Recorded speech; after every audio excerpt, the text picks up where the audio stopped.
భారత యువ క్రికెట్ జట్టు శ్రీలంక పర్యటనలో చాలా వివాదాల పరంపరతో చిక్కుకుంది. అసలు ఇప్పుడు మన భారత జట్టు కెప్టెన్ అయిన తిలక్ వర్మ విషయంలో సూర్యవంశీ చేసిన పనికి మైదానం దద్దరిల్లిపోయింది. 15 ఏళ్ల భారత యువ ఓపెనర్ వైభవ్ సూర్యవంశీ తన కెప్టెన్ తిలక్ వర్మను ఎంపైర్ తో జరుగుతున్న గొడవ దగ్గర ఆపి తనని కాపాడాడు. కానీ పాపం తను ఈ చిక్కుల్లో పడ్డాడు. అసలు జరిగింది ఏంటి అంటే, ఈ మ్యాచ్ ముగింపు దశకు వచ్చేసరికి ఎంపైర్ తీసుకున్న ఒక వివాదాస్పదమైన నిర్ణయం టీమిండియా క్యాంప్ లో తీవ్ర అసంతృప్తిని రగిలించింది. మ్యాచ్ ఆఖరి బంతికి శ్రీలంక గెలవడానికి పరుగులు కావాల్సి ఉండగా ఎంపైర్ లంక జట్టుకు లెగ్ బై రూపంలో ఒక పరుగుని కేటాయించాడు. అయితే లంక బ్యాటర్ అసలు షాట్ ఆడడానికి ఎలాంటి ప్రయత్నం చేయలేదని, కాబట్టి ఆ రన్ ఇవ్వడం నిబంధనలకు విరుద్ధమని భారత ఆటగాళ్లు గట్టిగా వారించారు.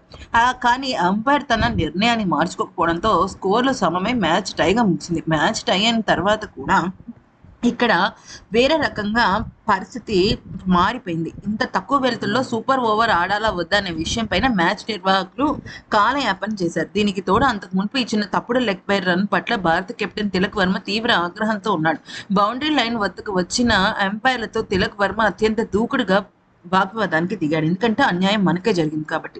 ఎంపైర్ల నిర్ణయాలను, అక్కడ ఆట పరిస్థితులను ప్రశ్నిస్తూ తిలక్ వర్మ గట్టిగా అరుస్తూ దృశ్యాలు అక్కడ మనకి చాలా ఈజీగా కెమెరాకి చిక్కాయి. అయితే ఇక్కడ జరుగుతున్న సమయంలో వైభవ్ వచ్చి ఇక తిలక్ను వెనక్కి లాగేశాడు అనమాట. ఎందుకనంటే ఈ గొడవ పెద్దదైతే కెప్టెన్ పైన నిషేధం విధించే ప్రమాదం ఉందని గ్రహించిన వైభవ్ ఏకంగా తన కెప్టెన్ తిలక్ వర్మని 2 చేతులతో వెనక్కి గుంజి పడేశాడు. దూరంగా తీసుకెళ్లిపోయాడు. మెచ్యూర్డ్ గా వ్యవహరించారు. కానీ మరుక్షణం సీన్ రివర్స్ అయింది. వైభవ్ సూర్యవంశీనే ఎక్కువగా ప్లేయర్లతో గొడవ పెట్టుకున్నాడు. ఎందుకనంటే అక్కడ పరిస్థితి అలా ఉంది. సో ఈ రకంగా మైదానం అంతా కూడా వైభవ్ ఒక్కసారి కెప్టెన్ వెనక్కి లాగడంతో పరిస్థితి అంతా తారుమారైపోయింది. అందరూ కూడా వైభవ్ తిలక్ అంటూ మారుమోగిచ్చేశారు. ఈ వీడియో నచ్చితే లైక్, షేర్ అండ్ సబ్స్క్రైబ్.